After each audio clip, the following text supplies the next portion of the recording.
Hello. How is everybody? Good to see you guys. Welcome.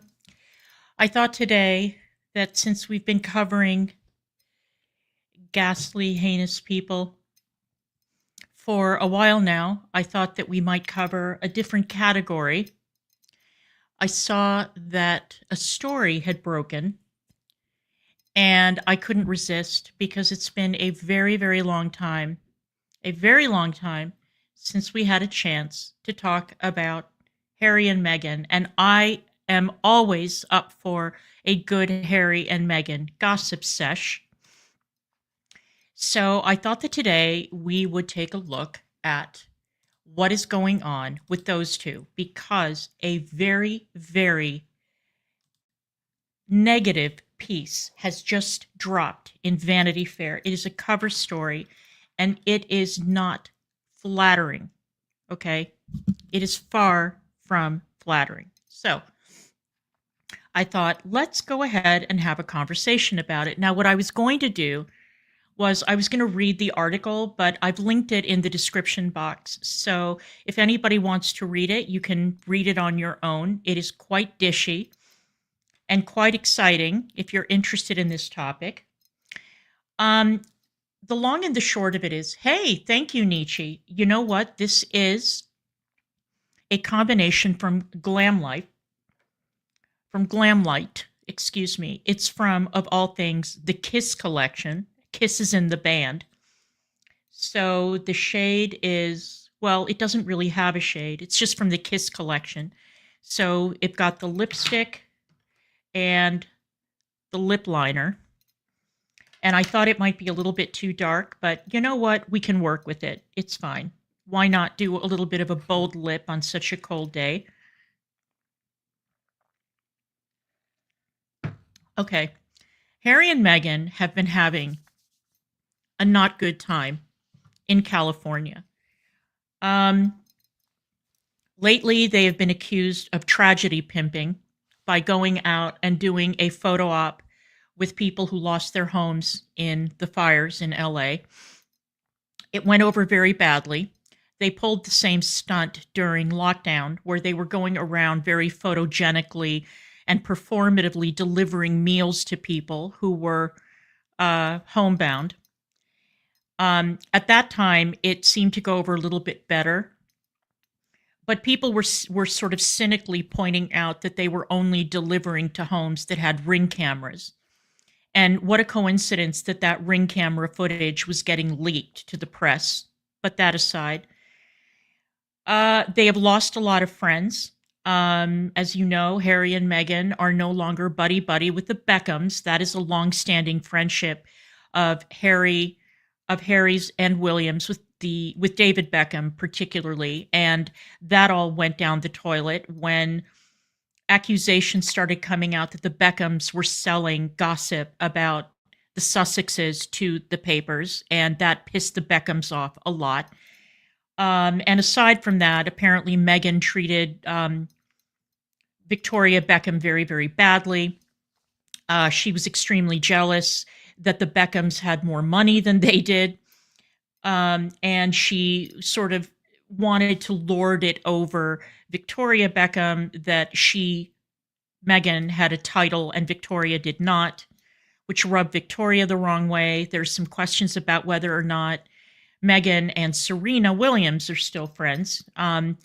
Serena Williams had organized Meghan's baby shower for Archie, I believe. And then Meghan didn't show up at the baby shower for Serena's second child. That was a whole thing. But really, the main problem is, A, they have made no inroads into breaking into, Hollywood. Meghan's dreams of returning to an acting career are dead in the water.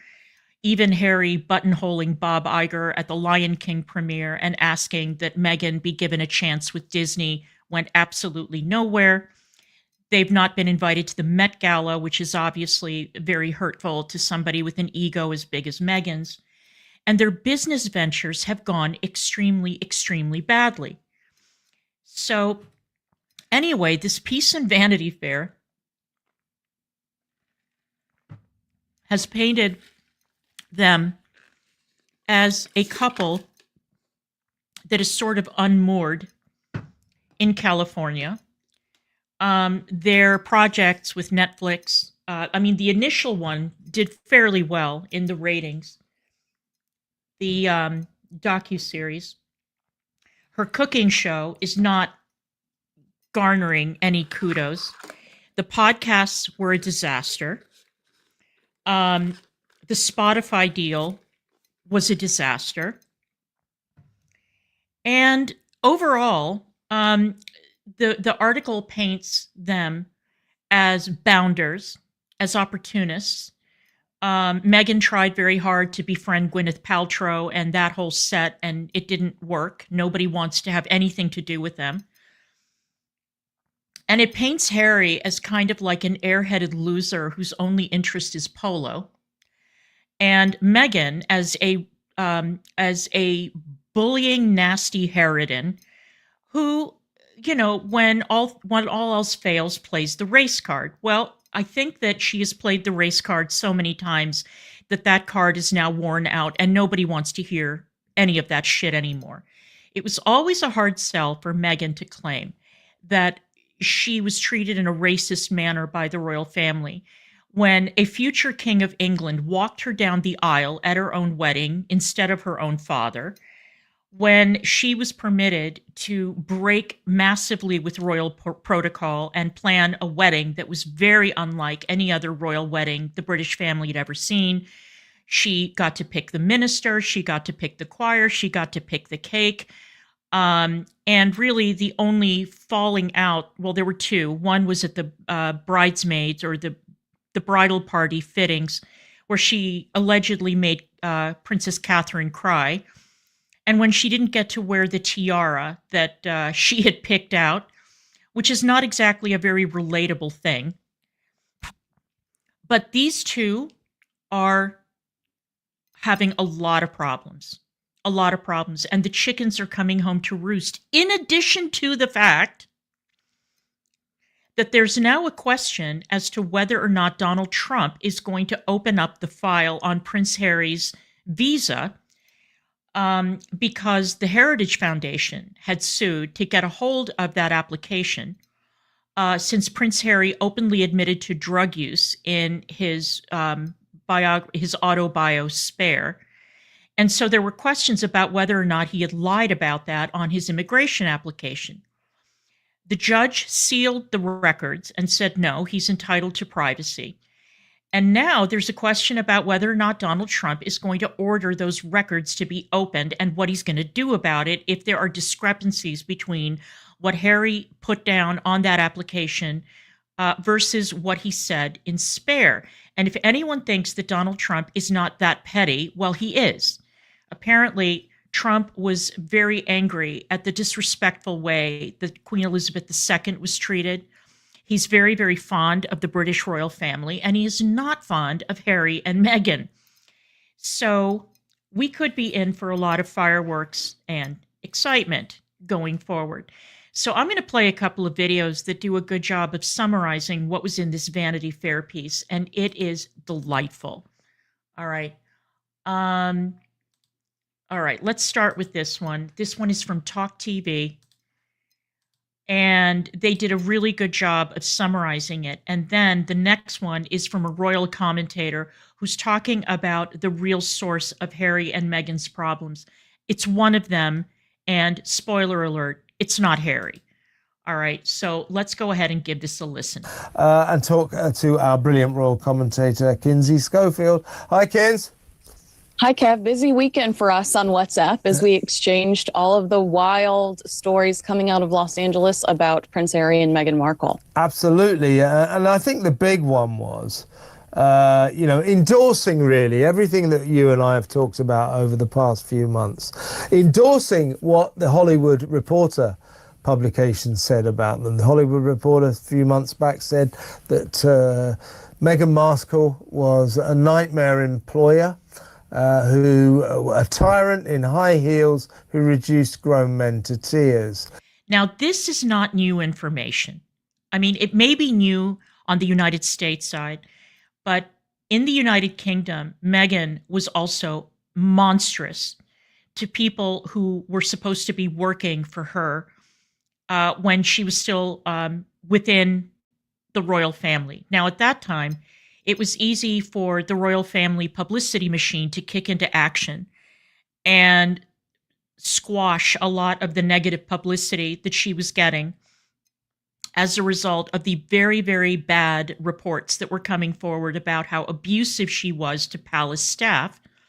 She also lied like a rug and said that nobody prepared her for what was expected of her as the wife of an heir to the throne, not high up in ranks, but I think number 8 in line to the throne.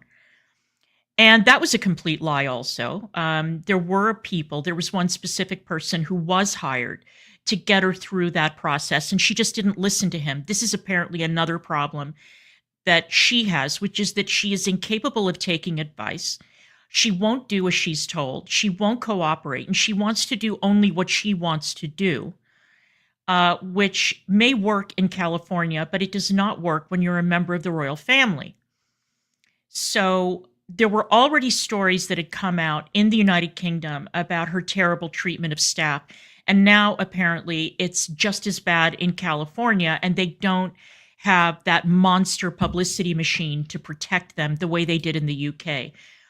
The other problem is that Harry is extremely litigious, and he has spent the past several years suing everybody who has a negative word to say about him and his wife and their conduct. And his results in court have been somewhat mixed.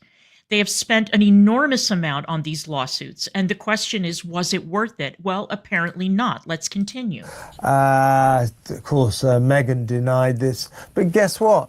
We've now got Vanity Fair, an almost biblical publication, a publication that Americans treat very, very seriously. Again, that's not true. Americans don't treat Vanity Fair very seriously, but I'll let you have it. It's a very serious publication. It's a serious magazine. All over its new edition, front page, is Harry and Meghan, American Hustlers. American Hustle. Imagine. They are dismissed as a pair of hustlers trying to make trying to make a few quid, a few bucks in America. And I suppose that the gruesome twosomes disaster tourism to Los Angeles, when for a photo op they appeared in the middle of the wreckage of the LA fires. People have really reacted badly against that, and basically nobody wants to give them the time of day at the moment. Justin Bateman has said that they're disaster tourists. Kelly Osbourne led the charge, expressing her disgust over what she said were a couple of grief grifters, tragedy vultures, trying to cash in on the catastrophe, trying to look good, trying to look angelic. Looks as if that might have been the straw that broke the camel's back. Yep. Finally, people have had enough of these two. I can't see it, because of what Vanity Fair is saying about them. Vanity Fair, Kinsey, let's get your comments on this, is saying that Meghan is such a terrible employer that after one worker had to work with her on her podcast series, Archetypes, that worker was so traumatized that they had to go into long-term therapy. Imagine. Because Meghan was so hellish to work with. I mean, these are very damaging allegations, aren't they? No, I mean, they're certainly not flattering. I spoke to somebody that works with Vanity Fair and said, what kind of process goes into a piece like this? Because just the therapy idea alone is incredibly, for their brand, it's horrific. It is absolutely horrific. Horrific, considering that Harry has been bellyaching about his mental health now for years. In the Vanity Fair piece, Rosie, I strongly urge you to read the piece. It is linked in the description box. He makes the ridiculous allegation that his mother was practically murdered. No, she was not. She was not. They got into a car. She got into a car that was being driven by a man who was impaired, who should never have been behind the wheel of the car, and she was not wearing a seatbelt. And she was being driven by a man who was in no way prepared to drive the most famous woman in the world through the streets of Paris, knowing that she was going to be followed by hordes of paparazzi, as she was in every city that she ever visited.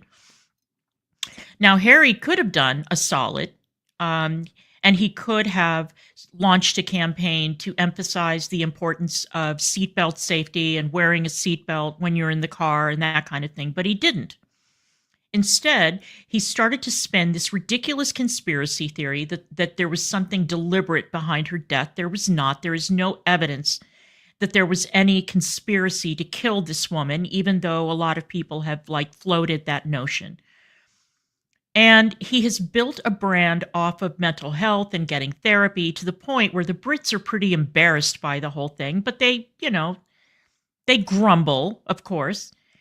But when you are married to a woman who is such a terrible employer that her employees have to go into therapy to undo the damage that she did to them through her abuse and nastiness, that is a problem. That's a problem. Especially when you're also trying to build a brand that is based on, we're going to change the world, we're going to bring people together, we're going to, change the way people communicate with each other, we're going to build bridges of understanding and all of that other bullshit that nobody in their right mind believes. Then you've got another major PR problem. And then there's the rumor that Meghan is shopping a post-divorce book. So I asked somebody that worked at Vanity Fair, how do you get away with this, right?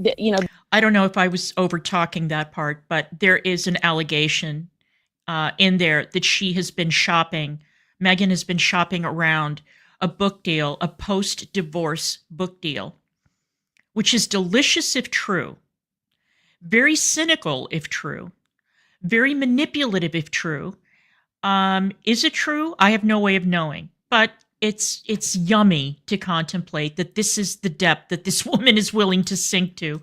These are some very serious allegations. And they said that months and months of research and sourcing went into this piece, and that legal had to approve every single word, that Vanity Fair and their legal team ensured that there was nothing in here that Harry and Meghan could sue them over. Keep in mind that when Roman Polanski decided to sue Vanity Fair for printing the truth about him, incidentally, for coming out with a factual piece, he sued them in the United Kingdom because the UK's libel laws are a lot looser than they are. The United Kingdom does not have a First Amendment. And so it is much easier to sue for libel and slander in the United Kingdom than it is in the United States. In order to win in such a case in the US, it requires that you reach a pretty high bar, And so Polanski sued Vanity Fair in the UK and won. So would it be possible for Harry and Meghan to sue Vanity Fair in the UK? Sure. But apparently they crossed their T's and they dotted their I's because they know who they're dealing with here. These two people are so litigious. So I am very confident in the sourcing. I'm very confident in the material. They described it as forensic research. And to me, that's a pretty compelling argument. Yeah, absolutely. And they tried to kick back against the Hollywood Reporter. This was about 3 months ago, wasn't it, when the Hollywood Reporter accused the Duchess of being tantrum prone, a tyrant in high heels, reducing men to, and indeed other workers to tears with her style of being a boss. Shouting at people, really upsetting them. Well, they kick back against that and says, this is just people with an agenda. Well, they can't keep kicking back at this stuff. As you quite rightly say, well, look, the Hollywood Reporter, Kinsey, is a very serious publication. It isn't just a tabloid who just chucks these kind of accusations into its pages for sensationalist reasons, and nor for God's sake, is Vanity Fair. Vanity Fair, this was like a 5,000 word article going into every detail of what's been pretty disastrous for these two, for Harry and Meghan, since they came to America, was it in 2020, something like that. So all in all, a really, really bad week for them. And they can deny this as much as they like, but now it's written in stone, isn't it, that Meghan is pretty much a nightmare to be around if you work for her. Well, there's another element to it as well, which is every town has a different standard in terms of what you have to be able to achieve or what you have to be able to bring to the table in order to gain respect or be taken seriously. So, for example, let me give you a trivial example. So the other day when we were looking at people's outfits at the inauguration, the swearing in, and Lauren Sanchez, Jeff Bezos's fiance, showed up in that white jacket with her bra showing. I was kind of giggling to myself because that is not appropriate attire for an inauguration. It's not appropriate attire for a formal event in Washington, D.C. Washington used to be a lot stuffier, and it's kind of loosened up a lot over the past several decades, but it's not that loose, okay? That outfit was completely inappropriate and kind of flew in the face of what is expected from, you saw how everybody else was dressed. First of all, it was freezing that day, and you saw how everybody else was dressed. And she stuck out like a sore thumb, but she has a tendency to dress inappropriately for events at the White House and other formal events around Washington. And similarly, in Hollywood, what is most respected is success. Can you deliver? Can you make money? Can you pitch a project and does it make money? Does it succeed? Can you gain the respect of people around you either through sheer bullying and fear or through some other means that will gain you a lot of money and respect in that town? Well, unfortunately for these two, when they first came, there was a lot of glamour attached to them because of their royal titles and because Harry had been probably the most eligible bachelor in the world for years. And because Meghan was sort of one of them. I mean, she was an actress, not a particularly good one and not a very distinguished one. But there was this element of excitement that these two had come to the US and that they had moved to California. But that kind of evaporated pretty quickly when the projects that they were working on started to tank. And people started to realize that the emperor has no clothes. When they went to Spotify, for example, they had absolutely no ideas for podcasts.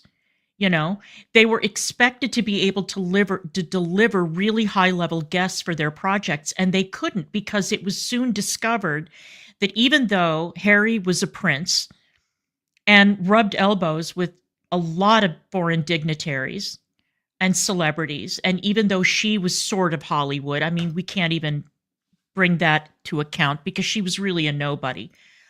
But you would have expected them to be able to book really, really good guests for their projects, and they couldn't. You know, she got Serena Williams on because she was a personal friend, but overall, it was a massive flop because they were lazy. They didn't have good ideas. They didn't know how to see a project to its end. They didn't want to do any work. And on top of that, he was just kind of checked out most of the time, and she was a monster. So this is not a winning combination. Yeah, I mean, I think we need to reiterate that sources close to the Sussexes are saying that they're dismissing this Vanity Fair article. They're just simply dismissing it. Well, in 2017, Vanity Fair gave Meghan her big break, and she graced the cover of their magazine with the headline, "She's Just Wild About Harry." And we found out in Valentine Lowe's book, Courtiers, that Harry and Meghan drove Vanity Fair crazy trying to get the headline changed on the website. contemplated suing Meghan's brand new PR team that helped orchestrate that cover and accused them of being, Vanity Fair accused them of being racist for using the line "wild about Harry," which originated from a 1930-something movie starring Judy Garland, Babes in Arms, where Judy wore blackface. Okay. Meghan Markle has never missed an opportunity to play the race card. Never. Imagine saying that the headline, "She's just wild about Harry," is fucking racist. She played this game one time too many in the United Kingdom. She pissed a lot of people off. And she has continued to try to play this fucking race card left, right, and center.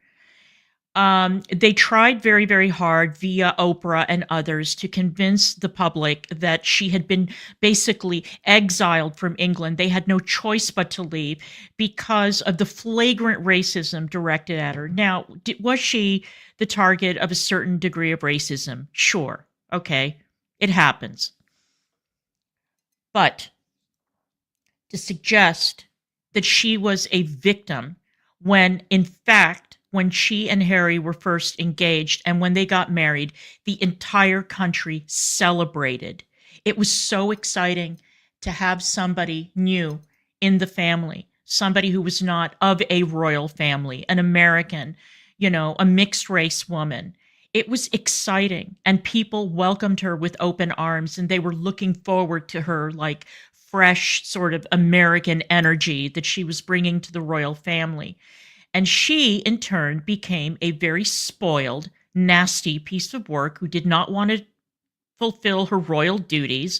I mean, it's not asking a lot to get dressed up and wear a hat or a fascinator every now and then and go accept bouquets of flowers from little girls who curtsy at you. I'm sorry, this is not exactly heavy lifting. So, but she's very, very fond of the race card. Very, very fond of it indeed. And Harry has been complicit in this, and people are fucking sick of it.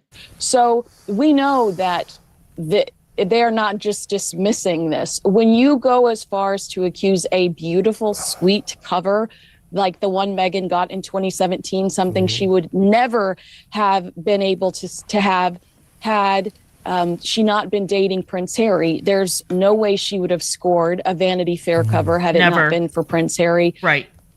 To go and accuse them of racism over the cute line on the cover, dishes are flying in Montecito. They're, dismissing this story. What a joke. Yeah. I mean, they can't keep doing it. I mean, they dismissed the Hollywood Reporter saying, it's just rumors spread by someone with an agenda. Right. And now they're dismissing the very thorough work of Vanity Fair, 5,000-word, thoroughly well-researched article.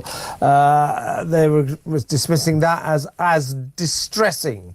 Well, you might be distressed by it, but that isn't a denial, is it? Also, just because somebody has an agenda does not mean that they're lying. Somebody can have an agenda and be telling 100% absolute truth. They can't keep denying this stuff. They're in trouble because of this, aren't they? Yes, I mean, there have been a couple of other reactions to it. A friend who remains in contact with both Prince William and Harry told the Daily Beast the Vanity Fair divorce story seemed very unfair. There was a book, but there wasn't a book. She was planning for a life after divorce, but they are totally in love. What? There was not a shred of evidence. So they do have some people in their corner fighting back for them. But at the same time, it's interesting that they pick and choose very specific topics to react to. How many times can you deny that you're a bully? Right. You really can't. And you've already scouted Us Weekly magazine for your redemption piece after the Hollywood Reporter. Where do you go from here? The National Enquirer? Right. I just don't know where they can go to try to tell. Or People magazine. I mean, it was People that got all the exclusives about Harry and Meghan on the ground after the LA fires. We are smarter than that. We see that there are certain publications that are willing to give them the press they want, not the press they've earned or deserve. Mm-hmm. And so we don't take those publications seriously. Vanity Fair is a very serious and respected publication, and I trust this piece. Yeah, I mean, Us Weekly and People are known to basically publish press releases, stitch around a few words, put up a photo spread, and that's it. Their puff piece, their speciality is puff pieces. So, and it's not surprising that they would be willing to run interference for those two. But when it comes to other magazines, and indeed the Times of London and the New York Times, well, not New York Times really, they're not that interested, but there have been some serious publications in the United Kingdom that have also published very unflattering articles about Meghan. Meghan specifically, Harry is considered to be too dim to go after, and kind of an embarrassment, to be honest. But Meghan, she's fair game because she's the problem. Of the two of them, she is the problem. And when the Hollywood Reporter article appeared, a big investigation, they interviewed 12 people who'd either had worked for Meghan or were still working for Meghan. There was talk in the air from the Meghan camp that they might sue. And I remember the editor of the Hollywood Reporter went on to Access Hollywood, didn't he? The TV show over there, and said, if you want to sue, be my guest. There you go. You come for us then, because we've researched this fully. And you sue, we will win. Mm-hmm. Guess what? There was no lawsuit forthcoming.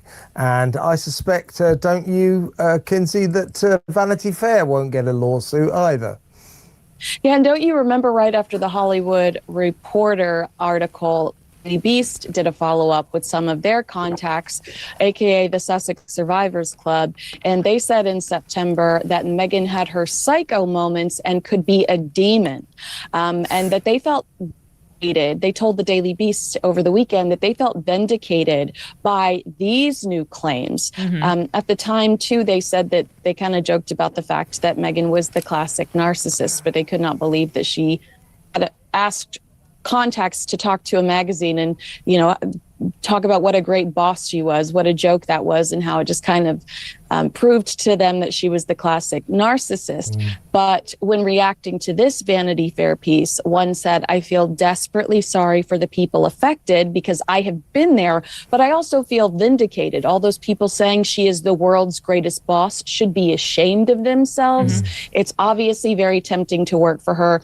when you are being wooed and love bombed, but people should be in no doubt she is a nightmare. I would think the atmosphere will be particularly hellish now. Everything is going to a bad word. It's fecal matter, but they used the other word. But that employee saying everything's going to what, it's probably hellish working for Meghan Markle today. I bet. And a little word about, which was included in the Vanity Fair article, they've made it very clear that Meghan has never said this. There's no confirmation of this, but it was in the article. And this is this extraordinary claim that Meghan has been shopping around publishers, asking if they might be interested in a post-divorce memoir written by her. I mean, if that's true, that's something of a bombshell, isn't it?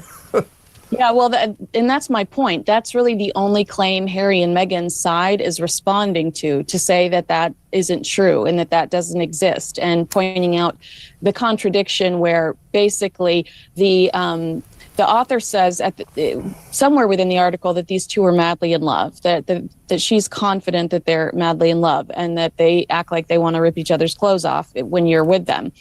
But at the end, she then talks about this potential book, this post-marriage book. So Harry and Meghan's team are pushing back on that narrative. Yeah. But with all these other accusations, Beyonce turned down Meghan's podcast. Archetypes wasn't Meghan Markle's idea. Harry would gladly just stay at home and allow Meghan to do all the tough work to bring in the dough. They're not pushing back on any of these other allegations, which are all very damaging. Indeed, and I like the way you say that Harry and Meghan have denied the reports that she's been shopping around for a post-divorce memoir deal. Well, Harry might not know, if you see what I'm saying. Yeah, Harry's in the... Yeah. Well, Harry could deny it, but maybe he's being kept in the dark. Think about that, folks. Before we go, let's quickly talk about Harry. And this was another extraordinary revelation in this Vanity Fair article. You and I have laughed before about some of Harry and Meghan's hapless ideas that they had when they signed this ludicrously overpriced $100 million deal with Netflix for films and TV shows. You know, for example, they wanted to do Emily in Paris only with a bloke. Sure. You know, I don't think that's a very good idea. Their ideas were ridiculous. Now, we laughed about Harry's idea, which was that he goes around interviewing world leaders. So he suggested that he interviewed the Pope. He suggested that he interviewed Putin. He suggested that he interviewed Donald Trump. And you remember when he put this idea up to Netflix, all the executives go, yeah, that'd be great. Yeah, we like that. We like that. So can you get that ball rolling, Harry? Can you sort of put the feelers out? Can you get Vladimir to come to you, or will you go to him? And he went, oh, no, you'll have to set the interviews up. Right. Yeah. Okay. Well, first of all, they did say in this article that it was not $100 million, the Netflix deal, but it was a multi-million-dollar deal. That they clarified that. Of course, we expect that it was likely Harry and Meghan's team that released that big number because they were trying to stick it to the British royal family. Additionally, the Spotify thing was, Harry interviewing world leaders was the Spotify project. And they actually talk about this in the piece, saying that Harry was trying to interview people that he considered sociopaths to figure out how they became, and who was going to jump in line to participate in that. You make a great point about the Rolodex, because they say that they expected Meghan Markle with her pull in Hollywood to be able to bring in A-listers for her podcast. They say that she dropped the ball. She didn't have those contacts or friends. But I thought you were going to joke about, because this was my favorite, the idea that Harry should review Coco as a podcast. That, I mean, a 40-year-old man, chocolate, hot chocolate. I mean, get a grip. He wanted to. Although I will say, and again, if she had had a bad temper, which she clearly does, if she had been an abusive boss, which she clearly is, according to multiple sources on 2 separate continents, it wouldn't have mattered if they had been able to deliver.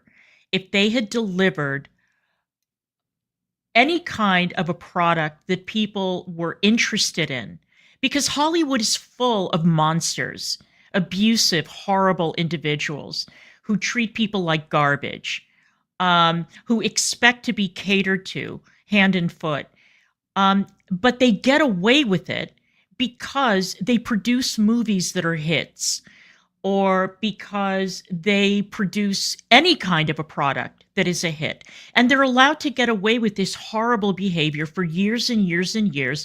Everybody talks about it. Everybody kind of warns everybody else, oh, okay, if you're going to work for this one, you need to watch out because they're very handsy, or they're very shouty, or they throw things or whatever. But it's worth it because you have that on your resume. So you put up with a couple of months of grief, or a year of grief.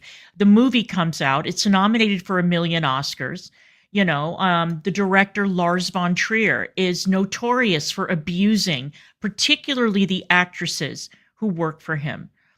Nicole Kidman had a horrible time working with him when she was filming Dogtown.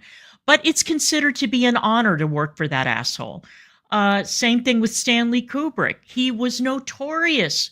Again, Nicole Kidman and Tom Cruise went through a terrible time filming Eyes Wide Shut.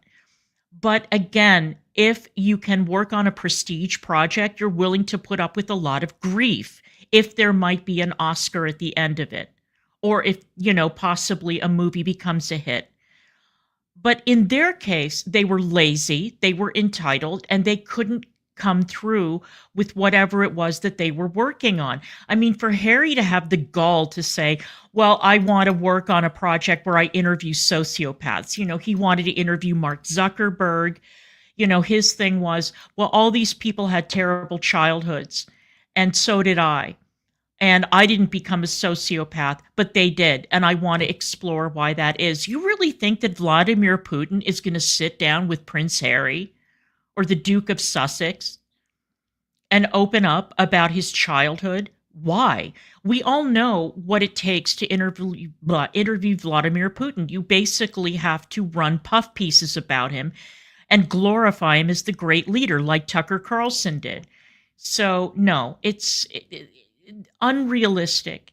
They were punching above their weight. Yeah, you're right. He wanted to do a podcast where he sat down with a mate, a friend, a buddy, and they talked about hot chocolate. Oh, this is good, isn't it? Great idea, Harry. Go back to that sociopath idea. This was the essence of his idea about him interviewing Putin, Trump, and the Pope, people like that. It was this. It was based on this. He said, you know, they've all had traumatic childhoods. There you go. I don't know whether that's true or not. I don't either. I'm pretty certain Donald Trump didn't have a particularly traumatic childhood. But he said they've all had traumatic childhoods, and they all turned out to be sociopaths. But I had a very traumatic childhood. There you go. He had a traumatic childhood, by the way, Kinsey, but he doesn't like to talk about it, except 99% of his all of the entire time. life. Never stops talking about it. He said, but I had a traumatic childhood and I didn't turn out to be a sociopath. So, you know, first of all, thank you for that bit of self-diagnosis. We could maybe analyse that. Maybe it's true, maybe it's not true. But can't this man-child realise that if you go to someone like Donald Trump and say, we'd like to interview you about what a sociopath you are, that they're not sort of on balance likely to say yes, are they? I mean, well, Vanity Fair went to them and said, we'd like to talk to you about how you're grifters. And they said, no, thanks. Yeah. So this is the result of that as well. Yeah, I mean, I believe when this article says Prince Harry just wants to linger in the charity space and stay at home with the kids, and Meghan Markle is the one that wants to be the superstar and is the one that's obsessed with monetizing the title. That's I believe that to be true. I agree. I think she's going to milk everything, like, you know, and her neighbors were complaining about that, you know, that they said that they've become villains within Montecito, and her neighbors are really disgusted by the way that she is trying to milk the title to make a dime, you know, around this family that she turned her back on. This is just last point, Kinsey. Great to talk to you as always. And, you know, the thing that needs to be pointed out here, too, is they made such a huge display out of, you know, Megxit, you know, getting out of the royal family and all the shackles and all the terrible commitments that being a royal entailed. But you will pry those titles out of their cold, dead hands. They are not giving up those titles. And as a matter of fact, despite their protestations about the royal family, Meghan was extremely put out when Archie was not given a prince title. Well, no, he wasn't entitled to a prince title as long as Queen Elizabeth was alive. And Prince Harry knows goddamn well how those titles work. And he knew that Archie was not going to be a prince or wouldn't be elevated to that level as long as his grandmother was alive. But he allowed Meghan to, you know, stick her neck out and make a big fuss when, on the one hand, she didn't want to do any of the work required to be a working royal. And she made a big thing about, you know, her very American notions of titles and royalty and that kind of thing. And she wanted to reap all the rewards, but she didn't want to do any of the work, which is galling, to say the least. This is the essence of their problem going forward. 2025 is going to be a crunch year for them, and I think it's going to be a disastrous year for them. 24 was very bad. Everything started to fall apart. 25, I think it's going to implode. I really do. And here's the essence of the problem. As you just said, she still can't wait to be world famous, to be, you know, a Hollywood superstar, the famous Meghan. She just wants to be more and more famous. He wants to be less and less famous. So they are searching for very different targets, very different aims. But they know that people don't like her, because in the article it says he's a completely different person when he's with her because people are so mean to her, right? So they are aware that people don't like her. Take a step back. Right. Allow people to forget. People are angry with them. They do not like them. And we're not going to buy her stupid tea towel that says American Riviera Orchard. Yeah, and last point, I do believe that the straw that broke the camel's back for the American public and the British public, as you say, Kinsey, quite rightly, everybody was pretty disillusioned with them already. But the grief grifting, the disaster tourism down to the Los Angeles fire scene, walking through other people's houses, looking at their smoldering possessions, the embers, the destruction, for what suspiciously looked like a photo op. For them to look like angels, a good publicity. People were disgusted by that, weren't they? It reminded us too much of Meghan showing up with a camera crew to Uvalde, Texas, right after there was a shooting at a children's school. They do this far too often. To have your photo taken amongst the worst day of people's lives is utterly revolting. And they have got to change the playbook immediately if they want to be accepted in any way, shape, or form. And I know, Kinsey, that when you say that, you're speaking for millions of people in Los Angeles, or certainly a vast number of people, a very significant number of people appalled by that grief grifting that the gruesome twosome did when they went down. All right, so there's that one. Now, the thing that has always amazed me about these two is that they really think that they can go out there with their full chest and say, you know, spout the most unbelievable lies. I mean, the interview with Oprah was an unbelievable disgrace, okay? And there were little lies that were told, and then there were huge lies that were told. The little lie that was told was that Harry told some story about how he never had a normal childhood, which is true. I mean, he was a prince, you know, that's not considered to be normal, but that he never got a chance to ride bikes as a child.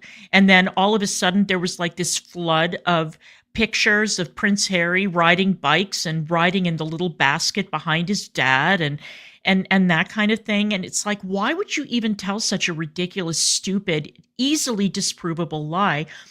And then the biggest lie that she told, well, there were a number of lies she told. She said that she didn't really know who Harry was, that she didn't really have a lot of knowledge about the royal family when friends came forward and said that she had pictures of Princess Diana on her wall.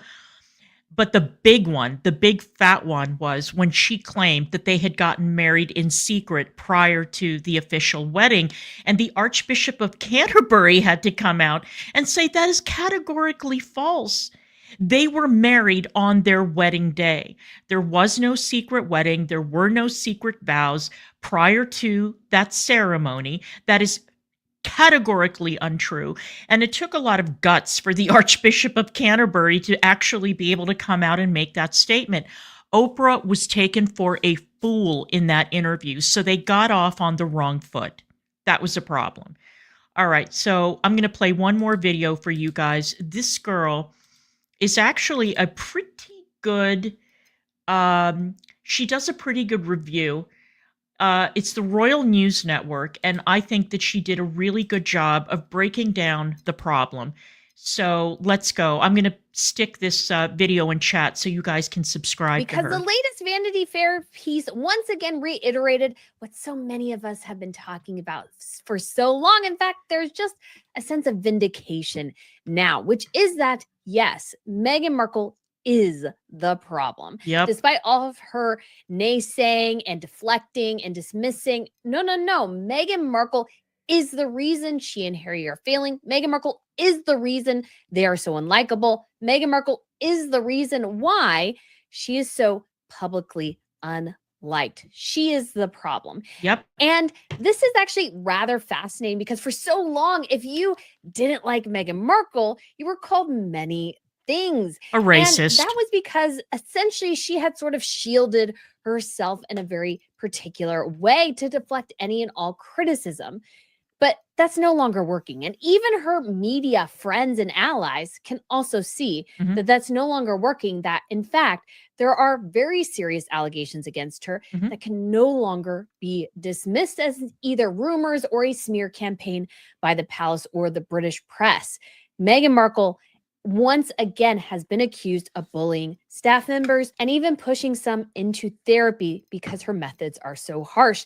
And this is sort of the grand lesson Meghan Markle should learn from this Vanity Fair piece. In fact, there are many, and we'll go over them today in this video. But number one, that I think everybody who has been sort of on the, you could call it anti-Meghan or truth-seeking bandwagon could say is that, yes, we were right. And so many in the mainstream media were wrong. And this is why channels like this and others exist, because it's so important to get the alternative side out there, because the media so often just wants to ignore certain things. But it's getting to the point where it can no longer be ignored. And Meghan Markle needs to face reality. She has a problem. And the only way her PR is going to get any better is if she deals with herself. So guys, we shall get into this.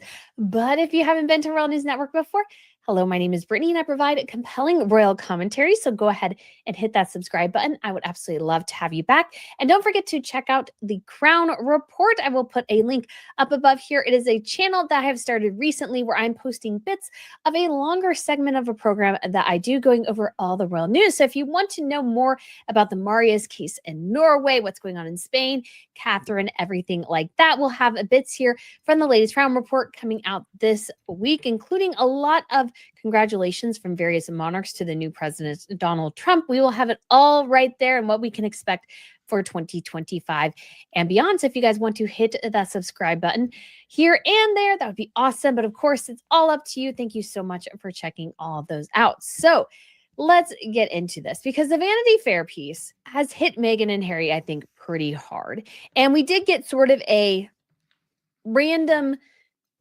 from Harry and Meghan, you could say, in the Times. And I think for Meghan Markle especially, you can tell she is still trying to ride the wave and ignore the naysayers. Now, I did mean to say that I am really grateful for the new subscribers to our channel. Thank you so much for subscribing. And I keep on forgetting to ask people to please subscribe to this channel, because we do a whole variety of stuff. So by all means, hit that subscribe button, leave me a like if you want to, and I appreciate all of you, and welcome to all the new people. And we see this as evidenced in the Times. This is Harry and Meghan's response. The Times is a very respectable publication. Now, they don't have a lot from Harry and Meghan, but they do have that Harry and Meghan dismiss the distressing allegations in Vanity Fair, which is sort of ridiculous. Because the whole point of the Vanity Fair article is that Meghan is trapped in a constant victim cycle. And she always thinks that everybody else is wrong and she is always right.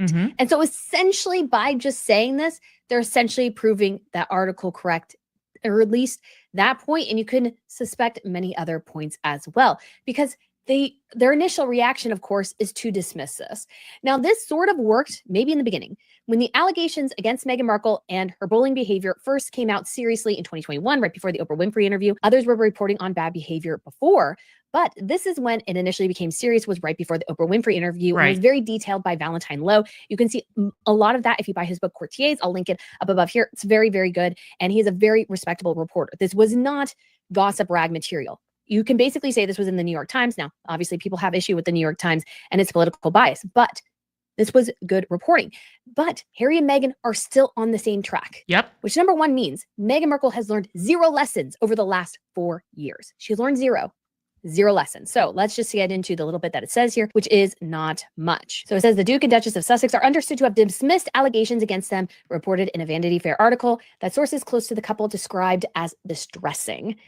Now, these should not be a surprise. These should not be distressing. Why? Because we have seen all of this for years now. Absolutely years. This has been going on seriously since 2021. And even before then, details of Duchess' difficult behavior. None of this should be a surprise to them. None of this. That they're even dismissing it shows you how disconnected they are from reality at this point. There should be no dismissal. You guys did the bad thing. You guys did the bad thing. And I think the big thing here too is that Meghan really is the problem. Meghan is the problem. She always has been. Also, as well to say, sources close to the Sussexes said that previous employees had gone on the record in the past to dispute the claims made in the article. So this was from probably the Hollywood Reporter piece. And I did a whole video on the Us Weekly article. If you want to see that, I'll link it up above. And that article was terrible because it overdid the reaction to the negative Hollywood Reporter story. Well, it's Us Weekly, if you look back at the timeline, we have the Times of London, then we have more stuff in Tom Bauer, we have Valentine Lowe, and we have just a series of little articles about Meghan's bad behavior. Then it comes up again in the Hollywood Reporter. It's a very succinct article. It doesn't go into many details, but says that Meghan Markle is a dictator in high heels and basically a demon to work for. Nobody wants to work with her. She's terrible. They all like Harry, but they hate her. And then we now have this Vanity Fair piece, which is much longer and much more detailed and goes through what we already knew was a bad situation with Spotify. And I'm sure the behaviors have extended into Netflix as well. And so the biggest thing is Meghan Markle's had 4 years to adjust her behavior. And she hasn't. And she has because not. She thinks she's not the problem. That's and right. The thing in the Vanity Fair piece that says is that she's stuck in this perpetual victimization cycle. She always thinks she's the victim. And that's not a method of success, really. And that's sort of indicative of somebody who's a failure, who cannot admit fault, because how you get better is by admitting you are wrong and changing a behavior, changing a decision, or changing how you're responding to something. So if you feel like you're not disciplined enough, hey, get up an hour earlier every morning. That's what I think to myself. I'm like, I need to get up earlier. I need to get up earlier. Rarely do I succeed. But the whole idea is maybe if I get up earlier in the morning, I'll get more accomplished. Meghan is not that like that person. She probably blames the sun for rising too early or rising too late, so she doesn't get in on time. That is Meghan Markle's mentality. And they will always fail because they can't get out of that mindset. So No, I think that Meghan Markle's problem is that she really does believe that she is not obligated to contribute in any way to her success, that she should be handed her success. She should be handed the money, the fame, the recognition. The jam line that she released was a complete flop. Nobody would promote it. She sent out a ton of the jars of this jam, and nobody would come forward and, show it and say, oh, I love this jam or whatever. She didn't get the response that she thought she deserved. The podcast was awful. She was talking over her guests. She wasn't interested in anything that they had to say. The podcast turned into basically, a promotion for herself instead of showcasing the guests that she had on. People do not want to work with her. They don't want to socialize with her. They don't want to interact with her. And that is a real, real problem. She has no ability to channel whatever fame it is that she has into any kind of successful launch. This cooking show that she launched is a fucking disaster. And what I meant to say before about Harry and the idea to review Coco with a friend or whatever on a show, those hot wings promotions that movie stars do when they're promoting a movie and they sit down and they eat wings with the host of the channel are very successful. They're very popular. They really humanize the celebrity who's sitting down to eat these hot wings. And it's a really cute idea, and I have never seen it fail or flop. But in Harry's case, I don't think it would humanize him. And I don't think he even wants to do it. That's the other problem. He may come up with this idea, but you do what? One episode and then it's done. And then what do you do? Maybe he should do the hot wings challenge. when it comes to, let's say, I'll give an example for myself, writing. I am a pretty good writer now, but I was a pretty poor writer before. Do you know how I got better? I wrote a lot and I had people edit my work. And wouldn't you know it, my work got better. It got a lot better. And that only comes from admitting you're not the best and you need refinement. When you can get that refinement, things get better. Meghan can't do that. And that is what is destroying her and Harry at this point. is that inability to take criticism, that inability to adjust what they're doing for the times, for the situations, all these sorts of things. This is why she is constantly always going to fail. She will always fail because of this. And the Vanity Fair article laid it out quite well. I don't think that was their intention. They might have gone into writing that piece thinking, oh, we're just going to find some great things about Harry and Meghan. And all they could find was problem after problem, disgruntled employee after disgruntled employee. And they couldn't ignore it anymore. They couldn't ignore it. The writing was on the wall. And perhaps Meghan and Harry don't have the protection of WME or something else anymore. And it's sort of laid bare for everyone to see. And particularly, I think they're putting the blame and the failures at her feet. So the other thing that you got out of that article, or something that you should have gotten out of that article, is that Harry is rather dim. I mean, I hate to say it, but basically they almost essentially called him dumb. They didn't come out right out and say that, but there was a bit talking about how his only interest appeared to be polo, and that there seemed to be nothing else going on in his head. So all I can think of is the South Park episode of him running around the front yard playing polo. And I can think that must be what goes sort of like a royal, and then sitting. I have to skip over the South Park thing because I keep on getting dinged on copyright claims and I don't want more of those. So let's continue. Down and shutting up. That is essentially his skill level. And that does not a good relationship with Hollywood make, because what Hollywood is looking for is success. Exactly. And those two can't bring it, in part right, because he's not a bright guy. He is not a bright guy. And this is incredibly ill-suited to him. The only thing apparently he is capable of doing is being royalty. And that's it. That's it. So she brought him all the way over from the United Kingdom to set up this grand place in the United States, only for it to be an abject failure, because they are abject failures. Both of them are. And hello, mademoiselle. He cannot help the situation that she set up because he is honestly incapable of helping them. He just seems to be fully incapable, though. He had this idea for a sociopath podcast, How I Became a Sociopath, and he was going to interview like Mark Zuckerberg, Vladimir Putin, Donald Trump. Like, I mean, that's just dumb. No. That's just absolutely a stupid idea. Will never happen. None of those type of men would go for it at all. Never. And it doesn't even make a ton of sense. But that was Harry's level of contribution. And his whole thought process, which was incredibly arrogant, was that, well, I had childhood trauma and I turned out just fine. They had childhood trauma and they turned out to be sociopaths. So he's coming at it automatically from a place of superiority, which he's not, because he has deep psychological issues. Yeah, he sure does. He talked about trying to chase imaginary dragons when it came to his fights with the media. I don't know about you, but I don't think about imaginary dragons anymore. That's sort of a, like a 5 to 9 thing, like a 5-year-old to 9-year-old type thing.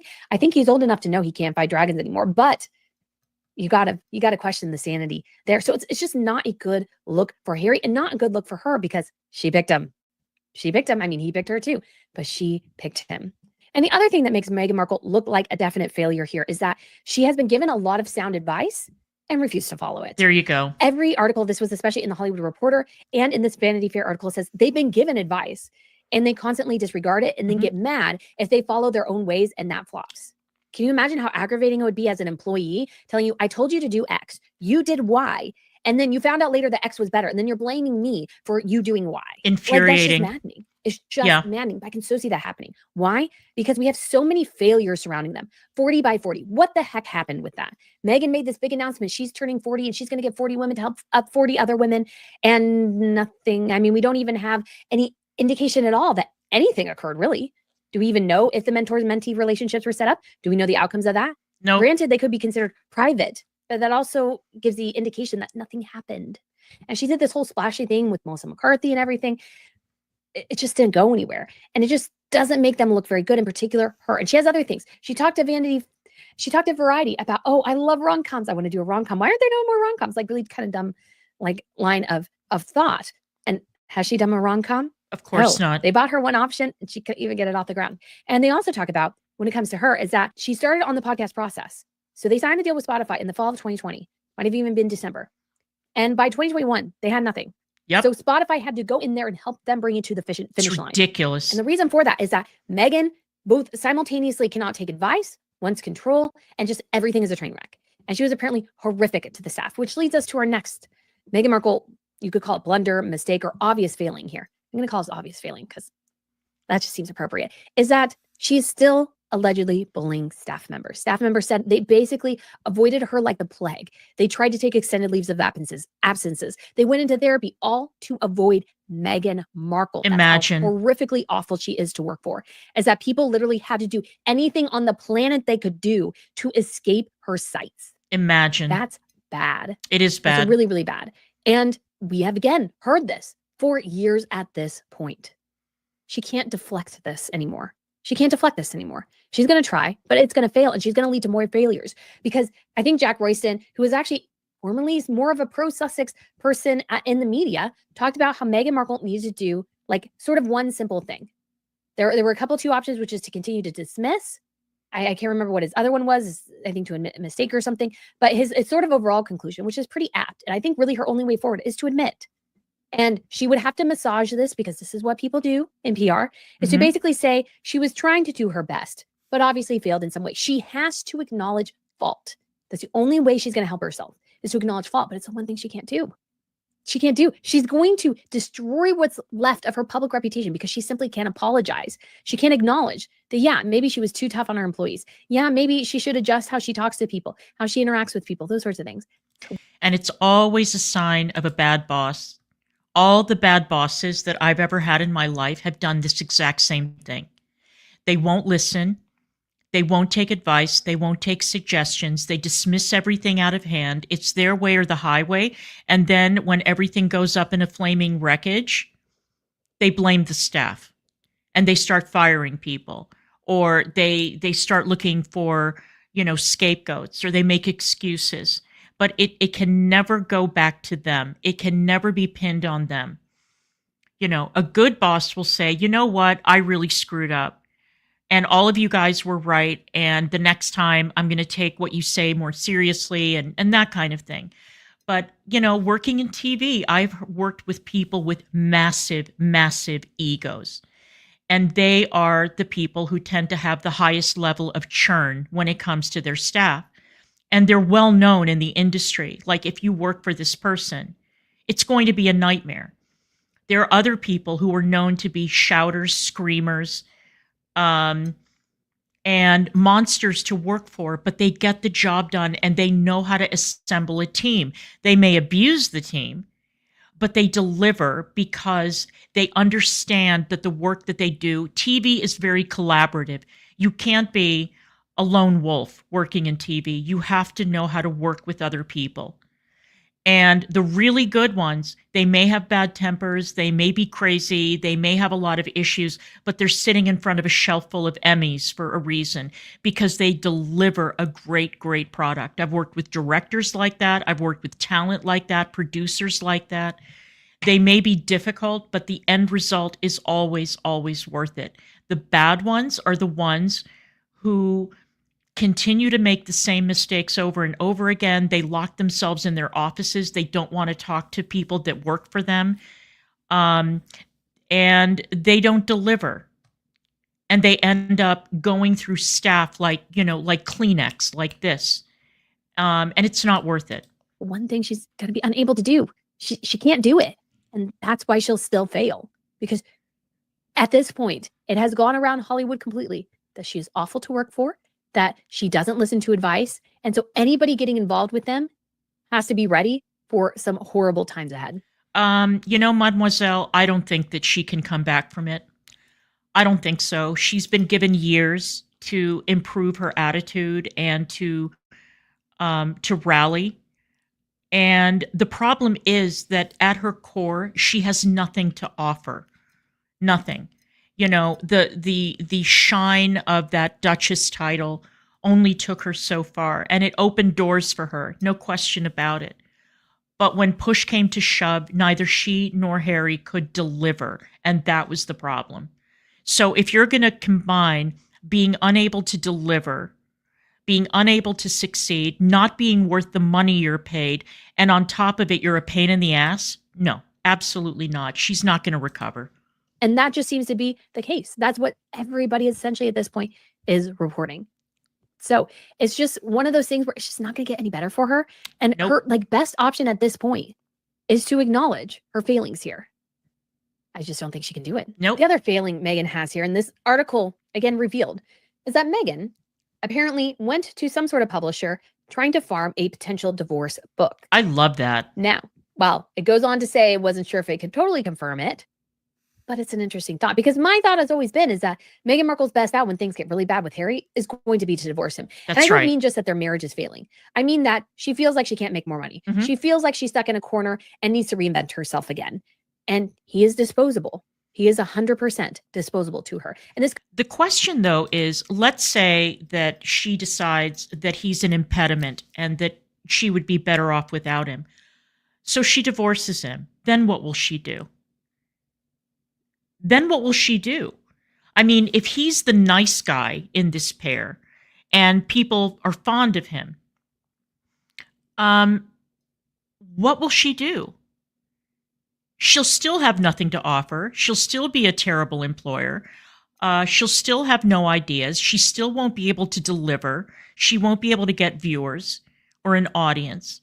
So, I mean, where will she go from there?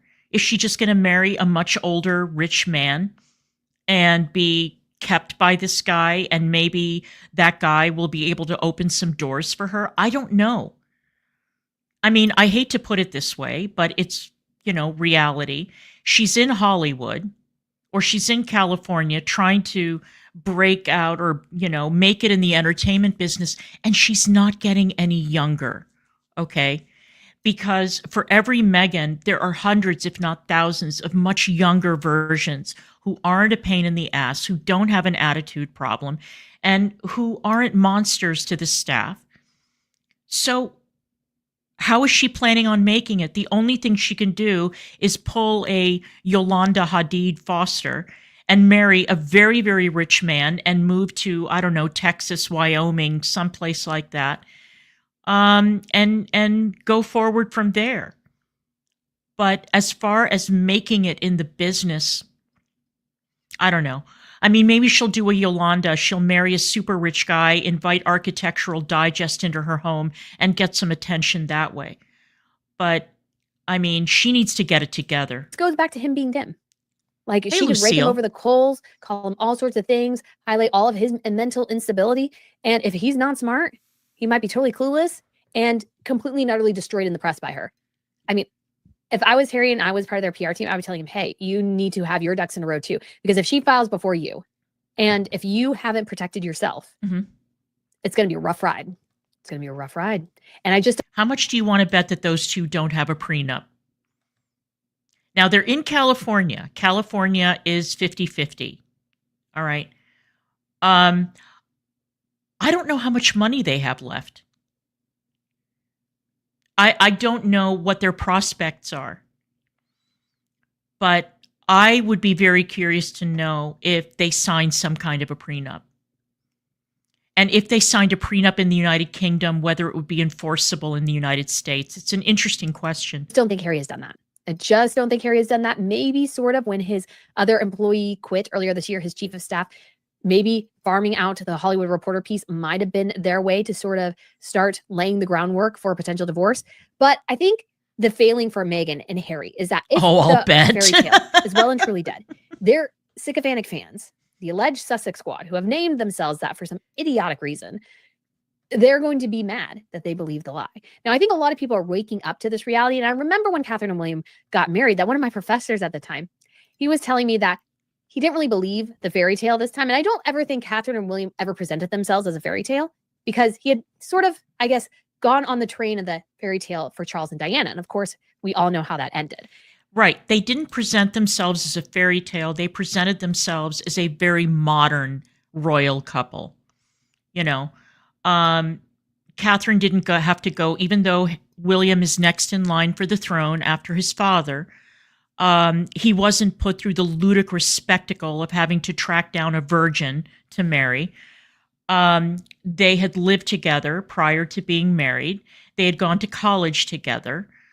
And so they were cut from a different type of cloth. And it was very, very sweet and very relatable. So no, they weren't a fairy tale, but they were a different type of royal couple. And it was a really sweet royal couple. So that was very, very, very different. Harry and Meghan, I don't think is going to be too different, because I truly do believe divorce has always been part of Meghan Markle's plan. It's always been part of her plan. I agree. Now, if she can keep him and keep the money flowing, will she still do that? Yeah, it's helpful. But if keeping him is more of a liability than letting him go, if she thinks she can make more by divorcing him rather than staying with him, I think she'll jump ship. And if I was Harry, I'd be nervous that nothing about American Riviera Orchard is in his name and it's all in her name. Exactly. What if she's earning all the cash? Now, granted, anything they earn together is kept, but maybe they have a prenup and maybe anything she makes in the marriage belongs to her and not him. That's a big question. That's a big question. But overall, I think people are starting to not believe the narrative anymore. Mhm. This whole grand vision that they're so in love and everything. Even the article tried to sell, oh, they're so in love. And, you want somebody to look at you the way Harry and Meghan look at each other. It honestly sounds more unhealthy and more like obsession than it does love to me. It's just my personal opinion. And I think at the Well, it sounds like bullshit to me. And don't forget that Meghan may not be Meryl Streep or Judi Dench, but she is still an actress. Okay. So anything that an actor says in an interview regarding some aspect of their life, you take with a boulder of salt. They know how to turn on the pathos and the tears and the other bullshit, just like she did, especially in that Oprah interview where she lied through her teeth. And people were willing to believe her. Oh my God, this poor downtrodden young American woman who didn't know what she was getting into, and she was treated so badly by the British public. It was absolutely galling. So, at the end of the day, when it comes to their relationship, there is a unhealthy dynamic to it. There's an unhealthy level of obsession, because it sounds like Harry is a perfectly normal guy until he's walking around with her and he becomes so stinking paranoid about her safety.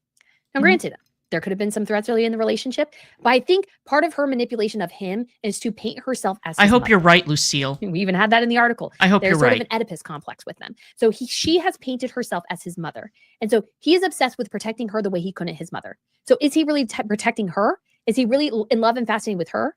Or in a sense, with his mother? It's the idea of his mother's memory, of protecting his wife now when he couldn't his mother, really the attraction, rather than actually Meghan Markle herself? That's a serious question, because in some ways, the two of them have nothing in common. Nothing. They're very different people. Very different people. Harry loved Africa and hunting and sports and those sorts of things. Meghan loves trinket jewelry, fashion, and yoga, and shallow vein and vapid things. That was her thing. Not that Harry was, I don't think, particularly deep, but I think he had some general other interests before meeting her, but he had to give everything up in order to please her. And that's not good. If to have a relationship with your partner, you have to give up every hobby you previously enjoyed, I just don't think that it's healthy. Now, granted, like for example, for me, I'm personally not a big fan of hunting, but if my partner liked hunting, would I say, no, you can't hunt anymore? I would say, hunt, but don't tell me about it. Don't tell me about Bambi. Don't tell me about Thumper. Don't tell me about any of the animals you shot. Just keep it over there. Don't tell me anything about it. It will be okay. We'll be okay. Because, and the sad thing is that the greatest thing, in my opinion, what Harry was contributing was the Invictus Games. And I don't know if you guys know this, but I remember when he and Dominic West and 3 disabled veterans did that exploration of Antarctica, and the trip, turned out to be a lot more demanding than I think that they had planned. And he drop-kicked Dominic West. He just got rid of him, even though Dominic West was a great addition to that trip. Because Dominic West told the press about this night of out-of-control drinking. I think it was on their last night of the trip, where they were drinking champagne, I think, out of the artificial leg of one of the guys that they were with. And it was a funny story. It was very funny. And Harry got furious and cut off all ties with Dominic West because he accused him of invading his privacy, and that was untoward and unseemly. And it's like, but that was a cute story. It showed that the guys who were with them had a good sense of humor, and that they all had a slap-up, drunken night of revelry and in the South Pole or whatever. And it was just awful. And this is the other thing that you notice with these two, is that all these friendships that either are new friendships or very old ones. I mean, Harry was friends with David Beckham for years. They were good friends. David Beckham was good friends with both William and Harry. And the fact that Harry could just dump him that way, after making the accusation that David Beckham and Victoria were selling stories about them to the press when everybody knows that it's Meghan who's the one who leaks stories. And she uses her friends, if she has any left. She always used her friends as a conduit to the press if she didn't want to leave her fingerprints on the story. But, I mean, she had been Piers Morgan's source for years on tittle tattle going on in the palace. So the whole thing is galling, and they're not, getting any brownie points by, dumping and railroading their friends this way. That way you can enjoy something that you previously enjoyed. I have hobbies that maybe he doesn't get, and it all works together. But Harry and Meghan in this particular situation have nothing in common. And I think what people are starting to recognize is that maybe the fairy tale isn't real. And if they can't sell the fairy tale anymore, if they can't sell this narrative of them, essentially these Romeo and Juliet figures who had this epic love story that they had to fight through racism and bigotry and all these sorts of things to be together. Which is all bullshit, by the way. If none of that exists, for example, if the racism and bigotry aspects of their dynamic fall apart because people are realizing, hey, maybe it's just because she's not a nice person. Exactly. Then the whole fairy tale dynamic disappears, because now it looks more like a sort of dim-witted prince and a conniving actress that found their way together. So it's less sellable than the fairy tale. And that's a really big problem for them going forwards, but especially for her, because I think she's been the one in a lot of ways to really try to construct that narrative. And the other reason why they're failing, and it was so fascinating in the Vanity Fair piece, is that they sort of want to save the world, but have no idea how to do that. Correct. That's dumb. Imagine those two wanting to save the world, especially with their little rinky-dink operation Archwell. They're not going to save the world. There's something to the effect of knowing what you can do and what you can't do. I sort of love the serenity prayer, which is, God grant me the strength to change what I can, strength to know what I cannot change, and the wisdom to know the difference. You can't change the world. That situation is reserved for like politicians. It's not reserved for two ex-royals with hardly any money to their name. Elon Musk can change the world. He has billions of dollars in the bank. Jeff Bezos can, Mark Zuckerberg can, and they have changed the world with their pieces of technology. However, Harry and Meghan cannot change the world. Fundamentally, they cannot, because they are not unique and individual thinkers. And they're too shallow. They go with the crowd. They are not going against it. I saw a comment on X, which I thought was really interesting. It's talking about how Elon Musk is so weird. He's so weird. And I'm like, most geniuses, they're kind of weird. They think outside the box. Look at the sketches that Leonardo da Vinci did. They're fascinating. I read Walter Isaac's biography on Leonardo da Vinci. Didn't really care for the mathematics section, but it was very interesting because he divided the book up based on, he started individually with the biography, but we don't know like a ton about Leonardo, but we know a lot through his sketches. And so it's how he looked at his sketches. It's sort of the next thing. So engineering, mathematics, art, all these sorts of things. That's how you looked at Leonardo da Vinci.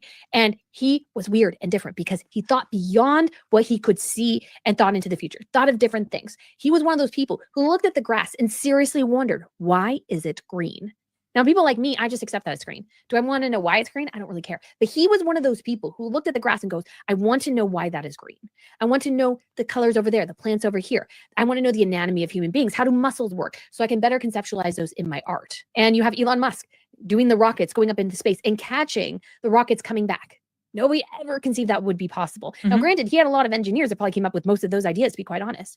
But he was the guy who didn't say, oh, no, that's crazy. Don't do that. He's like, for all that people like poo-poo Elon Musk's ventures into space, I've told the story before, but for those of you who are new, I had a friend who was an actual rocket scientist. He worked for NASA, and he told me, he doesn't work for NASA anymore. He hasn't worked for NASA in many years, but he said that when he saw the shot of the 3 rockets landing perfectly within the targets, he said he actually cried when he saw that. He said that at NASA, they had dreamed for years of being able to accomplish such a thing.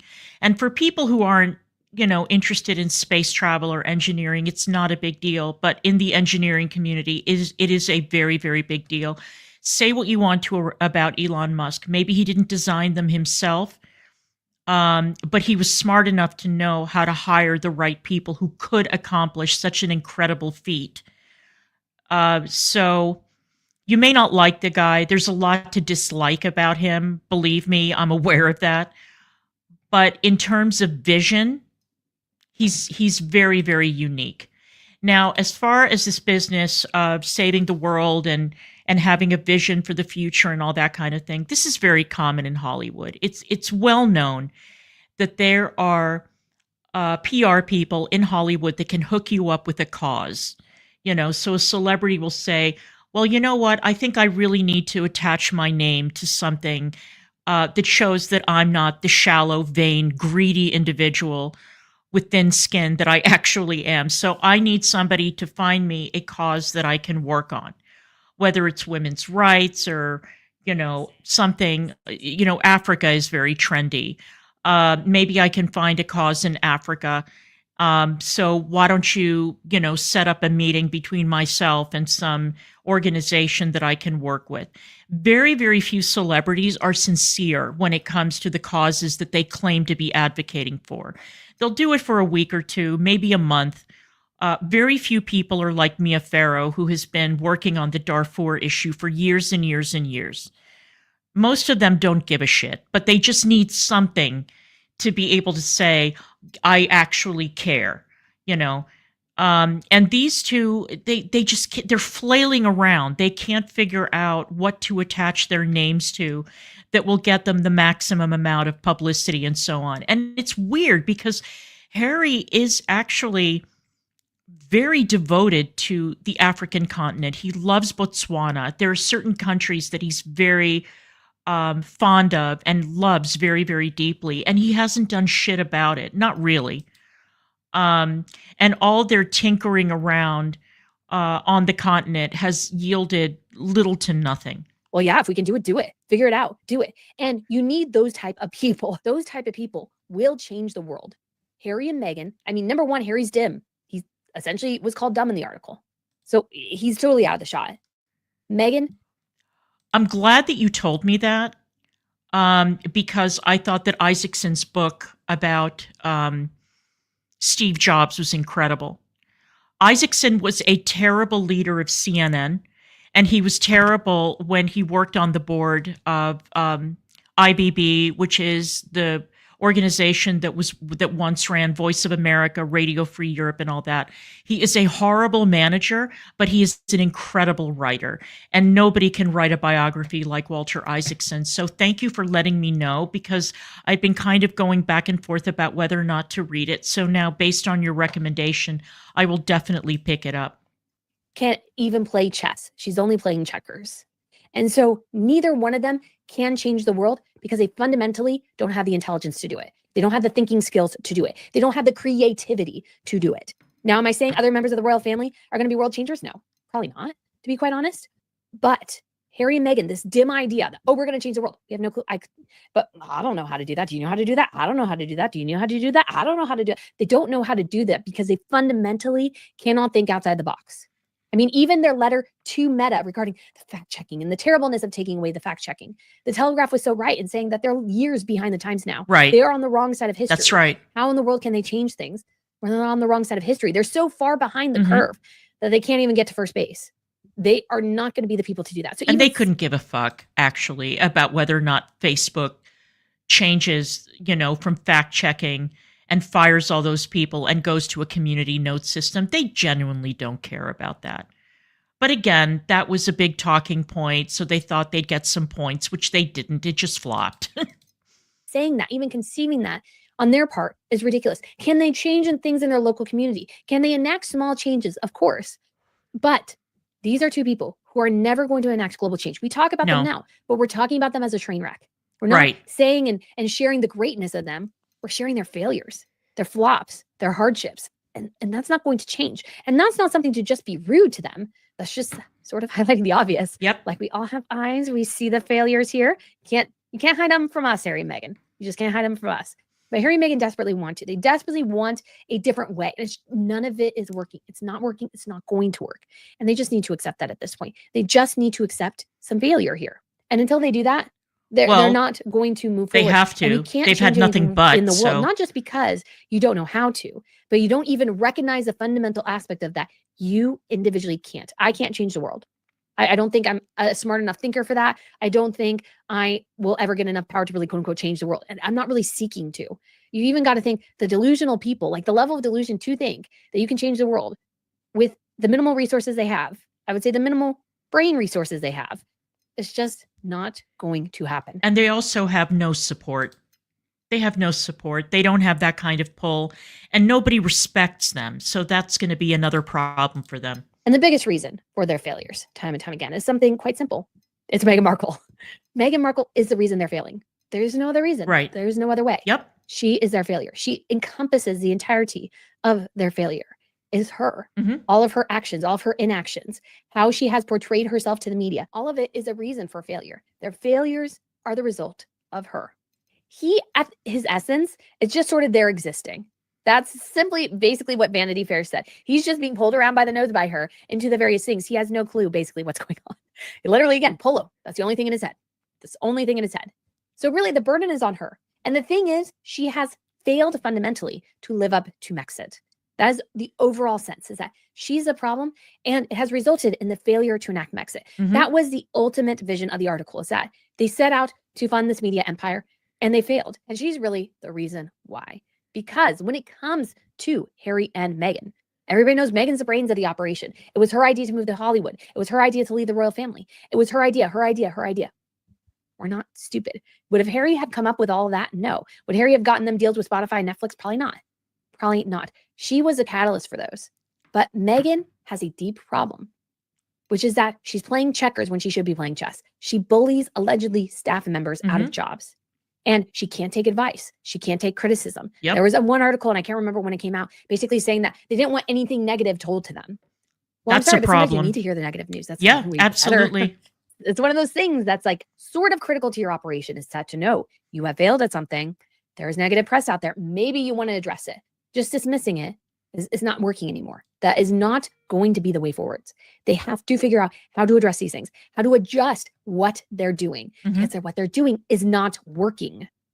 And she's the reason. Yep. She's the reason, because everybody says, even though all their aspects have failed, basically, people still generally like him and they hate her. There you go. And people aren't going to work with them if they can only deal with him part of the time, but they have to deal with her most of the time. And she's just terrible. That is a literal quote. She's just terrible. A dictator in heels, makes grown men cry. So many different things. She's just awful. And people can't work with her. She's the problem. She's the reason they're failing. She's the reason they can't get ahead. If Harry had his charm, they might get further. If it was just his charm and his wife was charming too, hey, maybe they would go further. But Meghan's not charming. She can flip on a dime. You can think you have her, but oh, she told you to do something. Like release a trailer for her Spotify show 5 months before it was going to debut. And then blame you when the reaction was negative, or blame you that there was this big chunk of time between when she released the trailer because she demanded it and when the show was ready. Because that was her fault, but she can't admit fault. She can't get out of the victim cycle. And the victim cycle is what is killing their brand. It's what's killing their brand. That's right. They could maybe adjust. Maybe they could sort of make things better. But I don't think she genuinely wants to. I think that she just wants to be a victim. She just thinks if she plays that card long enough, that maybe, just maybe it'll work. But what we have seen is that it's not working anymore. I would argue even in this last year, last 6 months, accusing somebody of racism, bigotry, those sorts of things, it carries less and less weight because people are realizing now more than ever that those accusations have been used inappropriately. Exactly. Nobody gives a shit anymore. Nobody cares, especially when it's coming from somebody like her, an incredibly privileged woman who married into royalty. And you think that anybody wants to hear this horse shit over and over and over again when it's provably false? When we can point to so many things about her life and say, no, it's because you are a problem. You are a problem. There is no way that you can cry racism when a future king of England walked you down the aisle at a royal fucking wedding. Nobody buys it. Well, a few people buy it, but they're the kinds of people who would also sling around a false accusation of racism in order to shut down a conversation.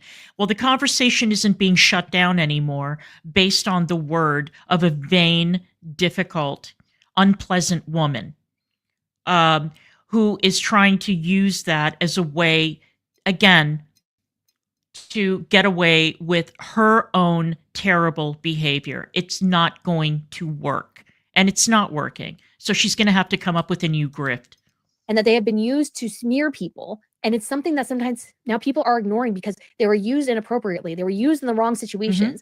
And now they've lost their legitimacy and their potency. That's right. Because some people have decided that to use that as an accusation to avoid, let's say, accountability. And I feel like Meghan Markle is one of those people. And I feel like the general public now is no longer taking that at face value. They're no longer going, yes, I understand. They're no longer believing her sob story on Oprah. I'd be interested to hear, let me know in the comments below, what was the moment that you realized that Meghan was sort of a fraud, a failure, the Oprah interview that she wasn't portraying herself to be? Because I think everybody's sort of hitting that mark where they're not believing her as much anymore. They're disliking her more now. And Meghan is trying to, let's say, fix things by not really fixing things, by just doing the same thing over and over again and expecting a different result and being distressed when articles like the Vanity Fair piece came out, when she could have addressed it years ago by just doing something simple. Be nice to people, work well with people, produce decent material. And then some of those accusations may go away. But I have a feeling at this point, I think those accusations are here to stay. I agree. And if Harry and Meghan can't get their act together, I think Netflix is leaving. And I don't think they have much of a hope for 2025 and beyond for mega deals and mega bucks. Agreed. But I could be curious to get your thoughts. Let me know in the comments below. And I shall see you again very soon. I really like her. I think that she does a really, really good roundup. Yeah, the Oprah interview was it for me because I was sitting there listening to her, and beyond the bullshit racism accusations, I was thinking, is it really possible that they got married before the royal wedding? And then when the Archbishop of Canterbury came out, I said no. And listening to Harry play victim also, it's like, you know, nobody forced you to leave the royal family, and your duties were not that strenuous. You know, it wasn't like there was that much being asked of you. And Harry was so popular. He was so popular. And then he gets together with her. And then for a brief moment, people were really sucked into, you know, the excitement of having an American marry into the royal family and somebody who wasn't white marry into the royal family. And then everything went up in smoke, you know, because of their terrible behavior and the constant accusations. And then, of course, the way that Harry behaved towards his own family, which was unconscionable. Unconscionable.